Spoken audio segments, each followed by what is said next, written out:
اللہ پاک قرآن مجید میں فرماتا ہے، تبارک الذی بیدہ الملک وہو علی کل شیء قدیر۔ وہ ذات بابرکت ہے جس کے ہاتھ میں سب حکومت ہے اور وہ ہر چیز پر قادر ہے۔ اللہ کے تو وعدے سچے ہیں، بس ہمارا ہی توکل نہیں ہے۔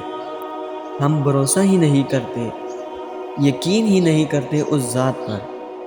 اپنی قسمت کو اللہ پر چھوڑ دیا کریں، اس لیے نہیں کہ وہ بہتر کرے گا، بلکہ اس لیے کہ اللہ سے بہتر کوئی کر نہیں سکتا۔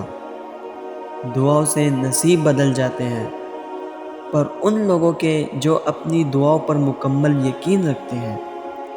جو لوگ اللہ پر توکل کرتے ہیں اور تقوی کی راہ اختیار کرتے ہیں، اللہ پاک خود ان کے لیے راستے بنا دیتے ہیں اور ایسے اسباب پیدا فرماتے ہیں جو بندوں کے وہم و گمان میں بھی نہیں ہوتے۔ بے شک اللہ جل جلالہ بڑا ہی مسبب الاسباب اور بڑا ہی مہربان ہے۔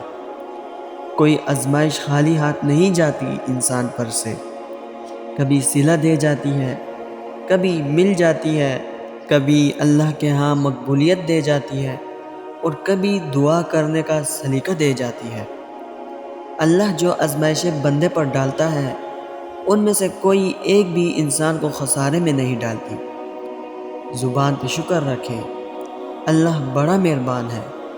بچپن سے ہم یہ سنتے آئے تھے کہ اپنا معاملہ اللہ کے سپرد کرو۔ کئی دفعہ کیا، لیکن اطمینان، چین اور سکون پھر بھی نہیں ملتا تھا۔ حیرت بھی ہوتی تھی کہ جب معاملہ اللہ کے سپرد کر دیا ہے، پھر پریشانی کیوں؟ لیکن اصل میں بات پتہ ہے کیا ہے؟ ہم معاملہ اللہ کے سپرد کرنے کے بعد خود اس معاملے سے نہیں نکلتے، اس معاملے کے بیچ میں رہتے ہیں۔ یہی وجہ ہے کہ ہم پریشان ہو جاتے ہیں۔ اپنے معاملے اللہ کے سپرد کر کے خود نکل جایا کرو، پھر دیکھنا تمہیں ایسا لگے گا جیسے آنکھوں اور دل سے پردہ ہٹ گیا ہو۔ بس تم نتیجہ اللہ کے سپرد کر دو، یہی سپردگی اور معاملہ فہمی ہے، اور پھر اس پر راضی ہو جانا ہے۔ ہم جو چیز مانگتے ہیں اللہ سے، وہ اللہ کو پہلے سے ہی معلوم ہوتا ہے۔ ہم جس چیز پہ تڑپتے ہیں، اللہ تعالیٰ پہلے سے ہی اس تڑپ سے واقف ہوتا ہے۔ تو جب اللہ کو پہلے سے معلوم ہوتا ہے تو وہ ہمیں کیوں نہیں عطا کرتا؟ اسی لیے تو اس نے دعا بنائی، دعائیں مانگنے کے لیے ہمیں بنایا، تاکہ ہم اس سے مانگیں، اس سے باتیں کرتے رہیں، اسے بلاتے رہیں، اس سے دور نہ ہو جائیں، اس کے قریب رہیں، تاکہ وہ ہماری طرف متوجہ ہو سکے۔ ہم اس سے مانگیں اور انہی باتوں میں وہ ہمارا الجھا ذہن اس چیز سے ہٹا دیتا ہے۔ اتنی محبت کرتا ہے اللہ ہم سے کہ ہمارے لیے ہی وہ ہمیں غم دکھاتا ہے اور ہمارے لیے ہی ہم سے محبت کرتا ہے۔ جانتے ہو اللہ تمہیں بے بسی کے مقام پہ کیوں لایا ہے؟ تاکہ تم اللہ سے رجوع کرو اور یقین سے مانگو۔ جب تم دعاؤں پر یقین کرنا سیکھ جاؤ گے تو ہر چیز جو تمہیں ابھی ناممکن لگ رہی ہے، وہ سب ممکن ہو جائیں گی۔ وہ سب حکمتیں جانتا ہے، وہ سب بہترین جانتا ہے، وہ سب حالات جانتا ہے۔ وہ حال اور مستقبل، ظاہری پہلے اور ہماری آنکھوں سے اوجھل پہلو سب ہی جانتا ہے۔ وہ علم میں کامل ہے، حکمت میں کامل ہے۔ تو پھر ہر توقع کے برعکس حالات پر، ہر ارادے کے ٹوٹنے پر، زندگی کی تمہاری سوچ سے مختلف نکل آنے پر، خود کو یہ یقین دلاؤ اللہ جانتا ہے۔ میں نہیں جانتا، تم نہیں جانتے کہ اللہ نے تمہارے لیے کیا کچھ سوچ رکھا ہے۔ تم نہیں جانتے کہ اللہ نے تم تک تمہاری چاہت پہنچانے کے کتنے انتظامات کر رکھے ہیں۔ تم نہیں جانتے کہ اس دیری کے بعد تمہاری ہر اس دعا کی قبولیت ہے جو تم مانگا کرتے تھے۔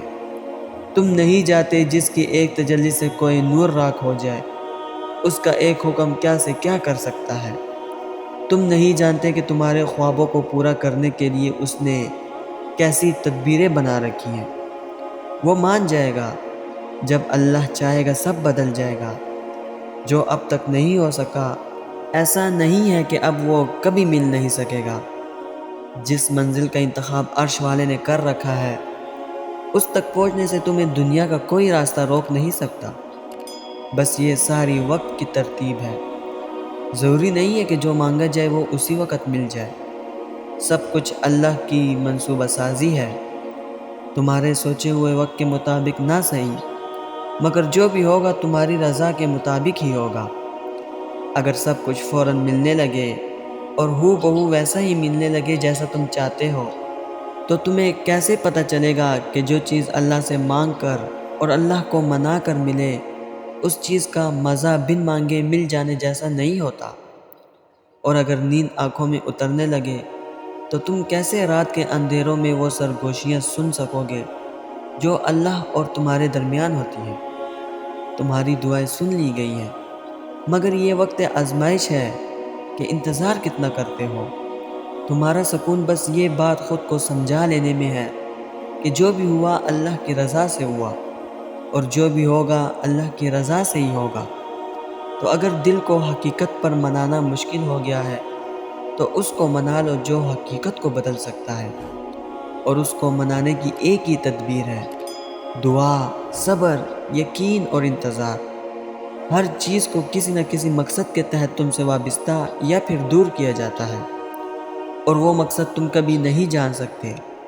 بس تمہیں اتنا یقین رکھنا ہے کہ وہ مقصد خدا ہے، اور جو وہ جانتا ہے۔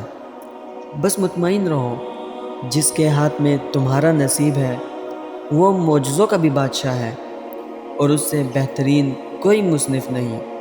وہ کہانی کا ہر رخ جب چاہے جہاں چاہے موڑ سکتا ہے۔ وہ نصیب کا ہر لفظ بدل سکتا ہے، اور زندگی کا ہر پہلو تمہاری چاہت کے مطابق بنا سکتا ہے۔ تم اس کی مان لو، وہ تمہاری مان جائے گا۔ دوستو، امید کرتا ہوں اس ویڈیو نے آپ کو فائدہ ضرور پہنچایا ہوگا، اور آپ کے دل کو سکون ضرور ملا ہوگا۔